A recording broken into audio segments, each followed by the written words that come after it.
어제 하루 코로나19 확진자가 32명 새로 발생했습니다. 열흘도 채 되지 않아 확진자가 다시 30명대로 늘어나면서 감염 확산 우려가 다시 커지고 있습니다. 고3 학생들은 오늘 등교를 시작했는데요. 신규 확진자가 발생한 지역의 학생들은 다시 집으로 돌아가는 등 개학 첫날부터 혼란이 빚어지기도 했습니다.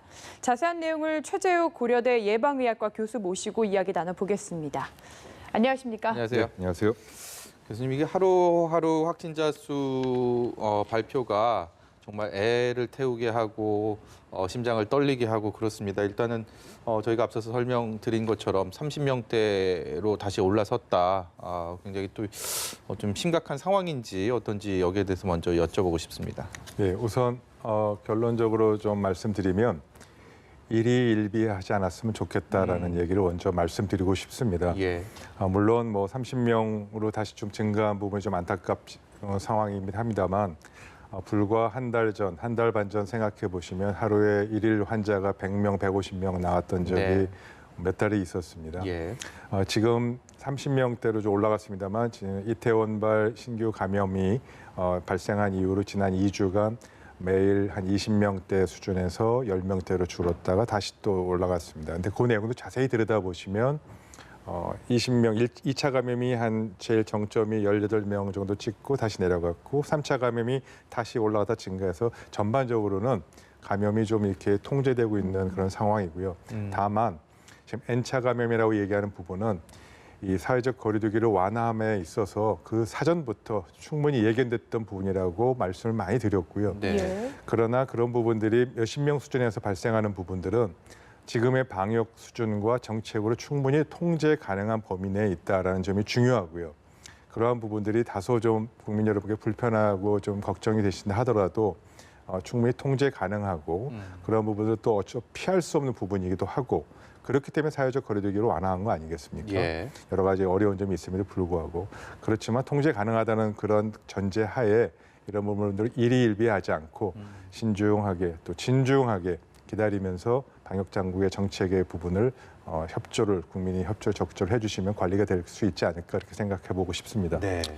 그런데 지금 보면은 이태원 클럽으로 시작해서 뭐 노래방, 택시, PC방, 학교까지 감염의 연결고리라고 할까요? 그게 네. 새로운 연결고리가 계속해서 발견이 되고 있어서 이게 네. 너무 지역사회로 다각도로 퍼지는 게 아닌가라는 생각이 계속 들고 있거든요. 네. 이 부분은 너무 걱정을 하지 않아도 되는 겁니까? 네, 역시 그 부분도 전체 틀거리 내에서는 이제 관리가 가능한 범위 내에 있기 때문에 지금 이 정도로 추적이 되는 거고요. 네. 사실 그렇지 않은 다른 나라 상황을 좀 말씀드려 죄송한데 그렇지 않은 나라는 이 2차, 3차 감염이 확산되면 고리를 거의 못 찾는 경우가 사실은 많습니다. 예. 근데 우리나라의 경우는 방역 정책이 좀 촘촘한 편이고 대규모 검사를 하면서 이런 부분들까지 다 찾아지는 거기 때문에 사실은 다른 나라에서 보면 좀 부러워할 부분도 좀 있긴 합니다. 근데 물론 그거 갖고 제가 안심하자는 얘기는 전혀 아니고요. 그래서 철저히 찾아내고 있다는 걸 반증한다고 그렇게 생각하시면 되고요. 두 번째로 또 한편으로 생각하실 것은 이태원발 클럽 감염에 시작된 이런 부분들은 불특정 다수가 밀집해서 장시간 체류하는 공간에서 발생한 일입니다. 예. 예. 지금 여기에 불특정 다수라는 부분이 있습니다. 즉 어떤 특정 학교나 교회는 대부분 그 지역에서 오고 그렇죠. 꼭 예. 계속 사용하는 공간이니까 파악이 쉽지 않습니까? 근데 그렇지 않고 불특정 다수가 어떤 공간에서 이렇게 전국적으로 모이는 이런 사업장 혹은 영업장 혹은 사회적 모임은 과거서부터 계속 고위험 사업장이다. 왜냐하면 찾기가 어렵기 때문에 예. 그런 점을 지적을 했고요. 이번에 이태원발 이 상황을 놓고 이제 충분히 교훈 삼아서 이러한 불특정 다수가 집단으로 장시간 모이는 이런 고위험 사업장에 대해서는 빨리 파악하고 이런 부분들에 대해서 좀 더 선제적이고 좀 특단의 대책을 마련한다면 이 부분도 이제 통제가 가능한 그런 상황으로 좀 더 진일보하지 않을까 그렇게 생각을 해볼 수 있을 것 같습니다. 네. 오늘이 또 코로나19 사태 이후에 중요한 아주 중대 분수령이 되는 날이 아닐까 싶습니다. 네. 무슨 말씀이냐면 이제 고3 학생들이 처음으로 등교를 시작을 한 날인데요. 이게 뭐 수능 등 대입 일정 등 불가피한 상황, 교육 당국에서는 그렇게 얘기를 하고 있습니다. 네.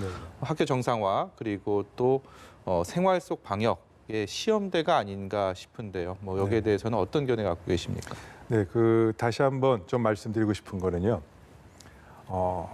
소규모 산발적 집단 감염은 학교 등교를 하고 난 이후에 여러 지역 사회 여러 곳에서 조금씩 발생할 겁니다. 예. 피할 수 없습니다. 환자 0명으로 앞으로 몇 달 동안 계속 그렇게 지속될 거라고 생각하시면 안 되고요. 예. 또 이렇게밖에 말씀 못 드리는 상황을 또 이해해 주시고 죄송하기도 한데 그렇지만 분명하게 말씀드릴 수 있는 거는 그러한 소규모 산발적 집단 감염은 피할 수 없지만 충분히 통제 가능할 것이다. 즉 지금과 같이 빨리 찾아서 다시 추가적인 접촉자를 찾아서 전파를 막고 그러한 과정에서 어쩔 수 없이 환자가 발생한 해당 학교는 잠시 또 폐쇄를 하거나 또 검사를 하는 과정에서 조금 이제 시간이 걸리는 그런 상황은 피할 수 없다는 점을 말씀드리고요.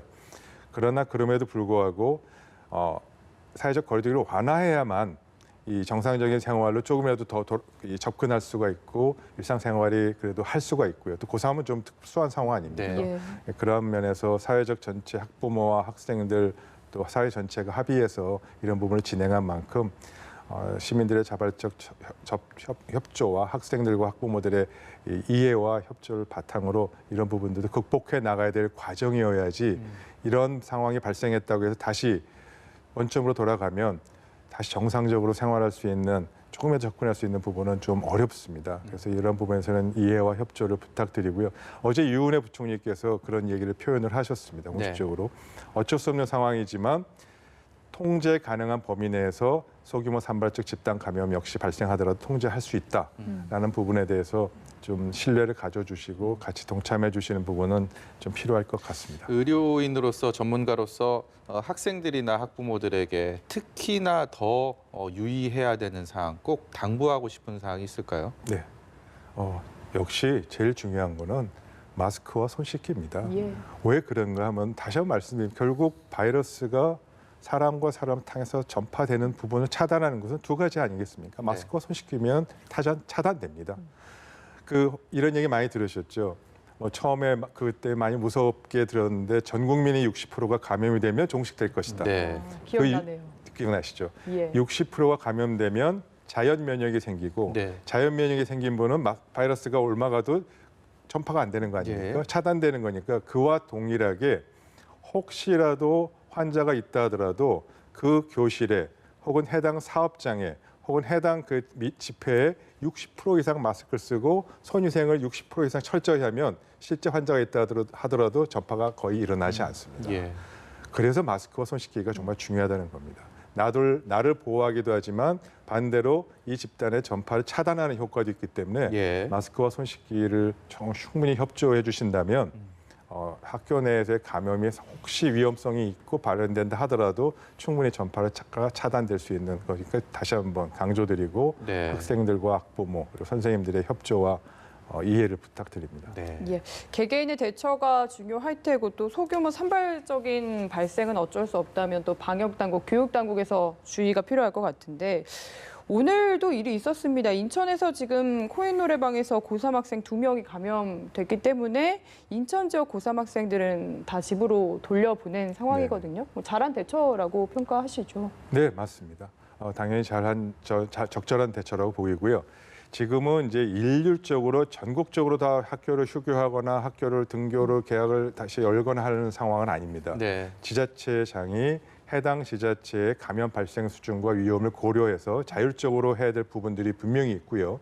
또 그래야만 유연하고 탄력적으로 이 생활 속 거리두기 정책을 시행할 수 있게 됩니다. 분명히 차이는 있습니다. 예. 어느 한 지역에서 환자 발생했다고 전국을 다 문 닫을 수는 없죠. 또 어디가 한 달 동안 환자가 한 명도 안 생겼다 해서 다른 곳도 다 문을 열 수는 없지 않습니까? 네. 그래서 그러한 면에서 이 지자체장이 교육청이 자율적 판단과 또 공정보건 전문가들과 협의해서 진행하는 부분은 바람직하다고 보입니다. 예. 삼성 서울병원 간호사 선생님들 그 감염 소식 관련해서 좀 여쭤보겠습니다. 지금 124명이 접촉을 했고 그리고 1,200명 이상 검사를 진행하고 있다고 합니다. 근데 네. 과연 어디서 감염이 됐을까? 이분들이 이태원 클럽에 간 경험도 없고 간 적도 없고 그리고 이 수술실이라는 곳은 또 굉장히 워낙 방역이 잘 철저하게 되는 공간이기 때문에 이 동선을 감염 경로에 대한 궁금증이 계속 남아 있습니다. 이런 가운데 탈의실이나 수술 환자 통해서 감염됐을 가능성이 있다라는 방역 당국의 발표가 있었습니다. 여기에 네. 대해서는 어떻게 보고 계십니까? 네, 그 두 가지를 좀 나눠서 보셔야 되겠죠. 예. 지금 간호사 분께서 어떻게 감염되는지 경로를 모르는 부분은 이미 예견됐던 바고요. 모든 것을 이태원발 집단 감염에서 연결고리를 찾아 나가는 것은 확인은 반드시 필요합니다만 그것만이 모든 방법은 아니고요. 예. 결국 소규모 산발적인 집단 감염이라는 것은 이미 지역사회에 잠재되어 있는 감염, 우리가 모르는 감염에서 촉발돼 나오는 네. 그런 가능성도 충분히 있기 때문에 그 점에 대해서 너무 완벽하게 원인을 찾는다는 것은 현실적으로 불가능할 수도 있다는 전제하에 역학조사하는 것이 필요하고요. 예. 두 번째로 이 발견된 이 간호사 분께서 이제 추가로 감염이 이제 총해서 4분이 생기지 않았습니까? 네. 근데 지금 앵커님께서 말씀하셨습니다만 삼성 서울병원은 과거 메르스 사태 때 여러 가지 어려움을 겪었고 그 이후로 감염 관리 수준은 아마 우리나라에서 최고 수준의 그런 관리 수준을 갖고 있고 병원 내에서도 특히 수술실은 병원 내에서도 감염 관리 수준이 최고 수준으로 더 올라가 있습니다. 네. 예. 그래서 이분은 이제 일반 환자하고 접촉하신 건 아니고요. 그래서 수술방이라는 공간에서 활동하실 때 대부분 마스크, 장갑, 보호구를 거의 다 착용하고 원래가 일을 합니다. 네. 그래서 지금 추가 감염된 분이 거기 같이 일하시는 분이 감염이 된 거고 다행히 일반 환자와 접촉하지는 않았고요. 이동 동선은 명확히 파악됐습니다. 워낙에 병원 내에 계셨기 때문에 탈의실 하는 옷 갈아입는 그 과정에서 그다음에 식당을 갔다 오거나 이제 접촉하는 과정에서 이동 동선과 접촉자가 모두 파악이 돼서 지금 검사를 했고 거의 대부분 음성으로 나왔다고 지금 저희도 알고 있고요. 네. 접촉자를 더 확대해서 혹시라도 지나간 이동 동선에 같이 있지는 않았지만 네. 10분 후, 20분 후에 지나간 다른 분이 거기 지나간 분까지 모두 해서 지금 거의 1,200명 이상에 대해서 검사를 하고 있어서 네. 이 삼성 서울병원에서의 추가적인 접촉자 부분은 그래도 설사 있다 하더라도 관리가 되지 않을까 그렇게 보고 있습니다. 예. 네, 그리고 지금 이 삼성 서울병원의 확진 간호사와 이틀 정도 함께 있었던 충남 서산의 간호사가 확진 판정을 받은 상황인데 네. 9일에 만났으니까 열흘 정도 지난 상황이라서 그 사이에 또 동선을 파악해 보면 서산 지역으로 확산이 있지 않을까 약간 걱정이 되는 상황이거든요. 이 부분은 어떻게 파악하고 계십니까? 예, 물론 가능성이 있죠. 그 점 방역 당국이 주의해서 지금 들여다보고 있고요. 다만 아시다시피 증상이 발현하기 시작한 날로부터 예. 바로 직전 이틀 정도. 예, 이틀간은 예. 당연히 감염력이 있고요. 그 중에서도 감염이 여기 가장 높은 거는 현재 보고로 의하면 0.6일 전입니다. 그러니까 한 10시간 전, 18시간 전에 예. 감염의 기회가 제일 높다고 합니다. 그래서 48시간 그때까지 혹은 더 길게 보면 3일까지도 볼 수도 있겠죠. 그래서 그 기간이니까 총 열흘 전체는 아닐 겁니다. 예. 그래서 그 3일간 혹은 48시간에 집중적으로 접촉했던 상황 그리고 그렇게 감염이 되신 추가로 감염되신 분이 또 실제로 증상이 언제 발생했는지가 또 중요한 포인트여서 그때에 접촉하신 분 위주로 역학조사를 하고 있고 그 역학조사 과정에서 추가적인 접촉과 환자 여분이 확인될 거라서요. 너무 모든 분이 다 접촉했으니까 감염이 확산되지는 않았을 것이다라고 우선 생각을 해볼 수 있고요. 설사 있다 하더라도 지금 최대한 찾고 있기 때문에 네. 그 점은 거기에서 더 나가는 전파 부분을 찾을 수 있지 않을까 생각하고 있습니다. 이 삼성서울병원이 수술실은 폐쇄가 됐는데 외래 진료는 받고 있습니다. 네. 이 삼성서울병원 입장에서도 좀 전에 교수님께서 말씀하신 것처럼 일단 방역에 있어서의 정말 최고 수준이기 때문에 여러 가지 것들을 고려해서 외래 환자에 대해서 진료를 받는 것은 큰 문제가 없다라는 판단 하에 그런 결정을 하지 않았을까라는 생각이 드는데 어떻습니까? 여기도 같은 견해 갖고 계십니까? 네, 이 부분은 삼성 서울병원의 판단도 있지만 질병관리본부가 갖고 있는 발표한 이 코로나19 감염병 예방관리 대책 수칙에서의 기준에서 폐쇄 격리 지정에 관한 기준에 따른 것입니다. 예. 그래서 이 확진자가 이동한 동선과 또 실제 생활한 곳에서 따라서 역학조사를 해서 격리 범위와 폐쇄 범위를 정하고 소독 범위도 정하게 됩니다. 네. 다행히 이분은 외래 진료 간호사 분이 아니시고 또 검사실에 있지도 않고 그래서 특정 지역에서만 근무하셨기 때문에 다행히 수술방과 이동 동선에 대한 소독을 완료했고 특히 이 근무했던 그 장소 부분은 좀 오랫동안 장기간 거기서 계속 있기 때문에 그 부분은 이제 일시적으로 폐쇄를 했고요. 예. 나머지는 소독을 완료해서 전체 그 병원의 기능에는 좀 지장이 없게 의료 공백이 발생하지 않은 그런 경우가 돼서 좀 다행스러운 경우라고 생각합니다. 예. 네. 그리고 교수님 조금 전에 이야기하실 때 좀 살짝 내용이 나왔었는데 사실 삼성 서울병원 간호사 같은 경우에는 이태원에 방문하지도 않았고 어디서 감염됐는지가 불분명해서 좀 불안해하는 분들이 많이 계시거든요. 네네. 이 부분은 너무 저희가 생각을 하지 않아도 되는 건지 좀 당연히 궁금합니다. 뭐 말씀드려야 될 거는 원칙적으로는 경로를 찾아야 되겠죠. 네. 어디선가 감염이 계속 있었다는 거니까 원인을 찾아야 되겠습니다만 안타깝게도 지역사회 감염이 현재 우리나라에 전국적으로 어느 정도 퍼졌다라고 보시는 걸 뭐 여러 차례 많이 말씀드렸지 예. 않습니까? 그럼 지역사회 감염이 퍼져 있는 상황에서 다시 튀어나오는 이런 부분은 원칙적으로 원래 그 감염의 원인을 찾아 나가는 게 어렵습니다. 네. 불가능하다고 보시는 게 맞고요. 그게 지역사회 감염의 특징입니다. 다행스러운 것은 사회적 거리두기를 전 국민이 지금 협조해서 해주시기 때문에 지금 발생했던 환자분은 설사 지역사회 감염이 있다 하더라도 사회적 거리두기 전 국민이 동참해서 하시면 그분이 잠복기 기간 동안에는 그분으로 끝날 가능성이 많고 추가적인 접촉이 발생하지 않으니까 이제 이게 잠복기 2번, 3번, 4번 이렇게 지나가면서 지역사회 감염의 수준도 계속 내려갑니다. 네. 예. 네. 내려서 어느 시점 가면은 최저로 내려가겠죠. 그러면은 나타나지 않게 될 겁니다. 제가 기억하기로는 예전에 얼핏 생각이 나는데 최 교수님은 을 비롯해서 의료인들은 뭐 우리 해외 교민들의 들어오는 입국 이런 부분에 있어서도 사태 초기에 굉장히 좀 철저하게 해야 된다라는 그런 입장을 많이 견지하셨고 네.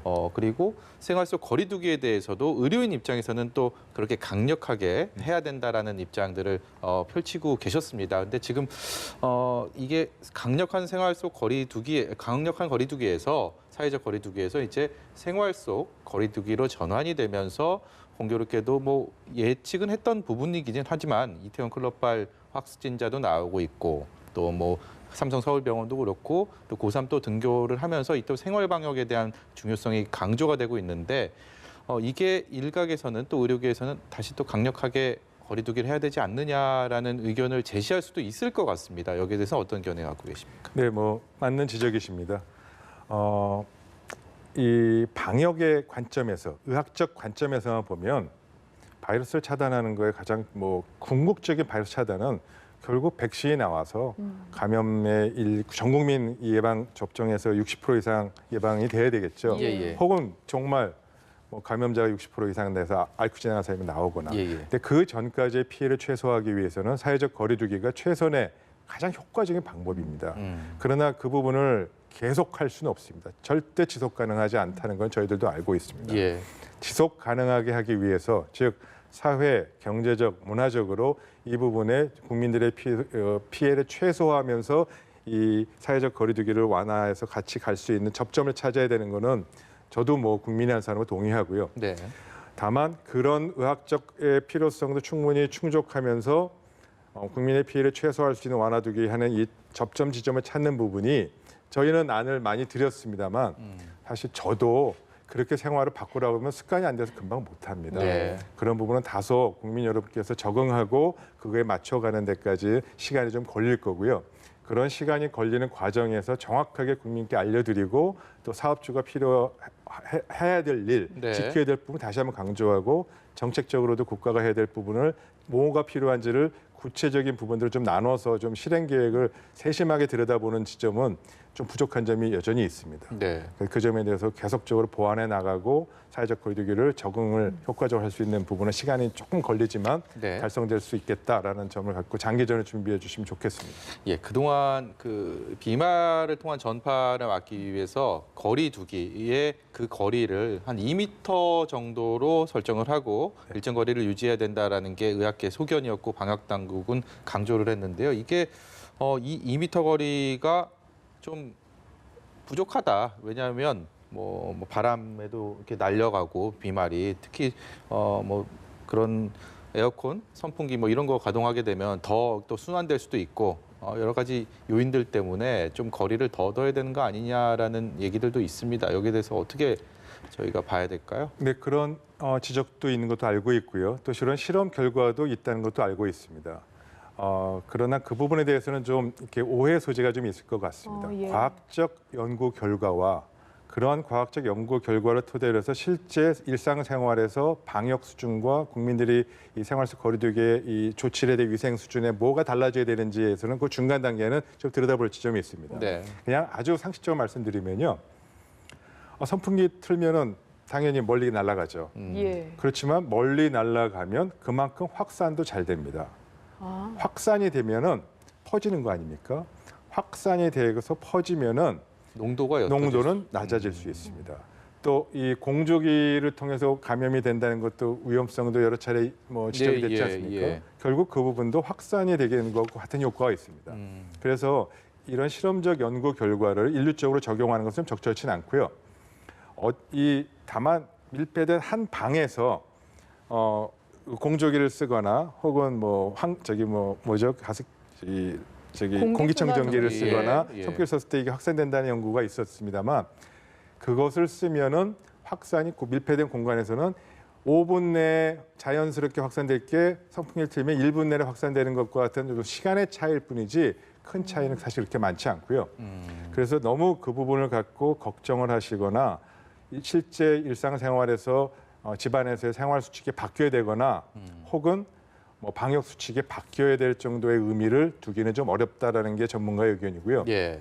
다만 여름이니까 예. 가능하면 창문을 열어서 환기를 하는 것이 좋겠다라는 것은 이번 코로나19 바이러스뿐만 아니고요. 모든 실내 공기 오염을 줄이기 위한 공기청정기가 만능은 아니다라는 관점에서 창문을 열어서 반드시 전체 환기해야 된다는 것은 사실 1년 전, 2년 전부터 계속 했던 얘기입니다. 예. 그래서 그 점에서 이해해 주시면 좋겠습니다. 그러면 짧게 더 덧붙이자면 사실 이번에 등교 개학할 때도 교실 내에서 에어컨 키는 문제를 가지고도 말이 많았거든요. 이 문제 역시 같은 맥락에서 이해를 하면 되겠습니까? 맞습니다. 예, 알겠습니다. 환기가 더 중요합니다. 예, 네, 알겠습니다. 이게 또 정부에서도 창문을 열고 또 에어컨 사용하는 건 너무 지나치다. 이게 뭐 에너지 측면에서도 그렇고 효과에서도 또 검증이 안 된 상황이기 때문에 적절히 환기를 하라. 뭐 이런 것들 네. 강조하고 있습니다. 예. 백신 얘기 좀 해보겠습니다. 백신 어제 미국 바이오 기업 모더나 이곳에서 임상 시험을 했는데 많은 45명에게 항체가 생겼다고 밝혀갖고 이게 굉장히 화제가 됐습니다. 뉴욕 증시가 출렁이고 전 세계적으로 화제가 됐는데 어떻게 좀 희망적인 메시지, 희망적인 청신호가 켜졌다 이렇게 봐도 되겠습니까? 아직은 조금 섣부를 것 같습니다. 예.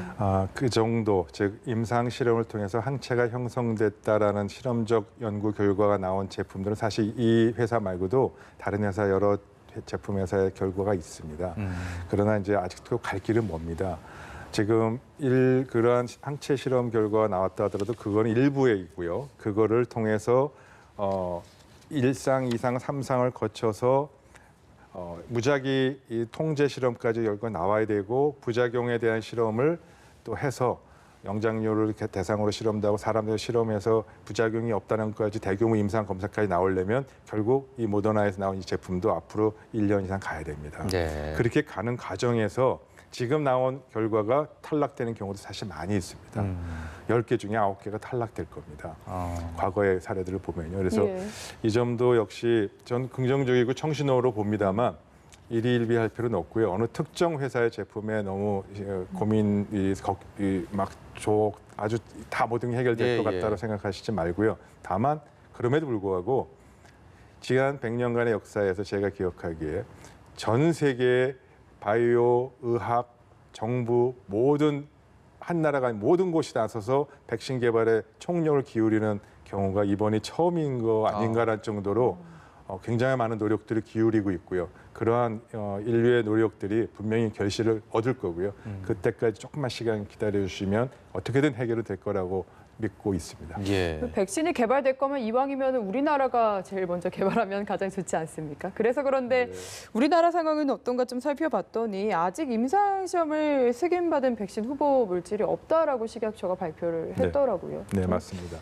초기 단계다 이렇게 네. 이해를 하면 되겠습니까? 그러니까 후보 물질들은 몇 가지 지금 이제 나와 있고요. 그 후보 물질 중에서 최종적으로 약제와 효과와 고려해서 최종적으로 선별하는 과정을 있고 그 과정에서 지금 몇 개 나오면 그 중에서 임상 시험을 이제 신청해서 우리도 할 겁니다. 네. 혹은 미국의 이런 미국이나 독일이나 유럽의 그 백신 개발 회사랑 협조해서 같이 공동으로 하는 또 프로젝트도 있습니다. 그래서 그런 부분들이 다 착착 진행되고 있으니까 그런 부분에서 좋은 성과가 결과가 있지 않을까 기대해보고 싶습니다.